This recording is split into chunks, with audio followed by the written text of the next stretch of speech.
मसाजो ग्रामस्थांचा आजपासून अन्नत्याग आंदोलन, फरार कृष्णा आंधळेला अटक करा, आरोपींना शिक्षा देऊन देशमुख कुटुंबाला न्याय देण्याची मागणी। आज होणाऱ्या मंत्रिमंडळ बैठकीत मसाजो हत्येच्या तपासाबाबत चर्चेची शक्यता, फरार कृष्णा आंधळेचा शोध, चौकशी समितीचा अहवाल या मुद्द्यांवर बैठकीत प्रश्न उपस्थित होण्याची शक्यता।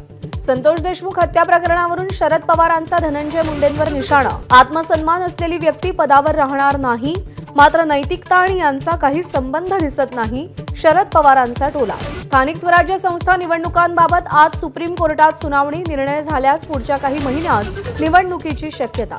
आज ठाकरेंच्या शिवसेनेचे नेते आणि उपनेत्यांची आढावा बैठक, पक्ष संघटना अधिक बळकट करण्यासाठी ठाकरेंच्या नेत्यांचा राज्यभर दौरा। ठाकरेंच्या शिवसेनेत गळती सुरूच, संभाजीनगरमधील वैजापूरचे दिनेश परदेशी पुन्हा भाजपमध्ये परतणार, तर कोल्हापूरमध्ये ठाकरेंचे 2 वेळचे माजी आमदार सुजित मिणसेकर शिंदेंच्या शिवसेनेत प्रवेश करणार।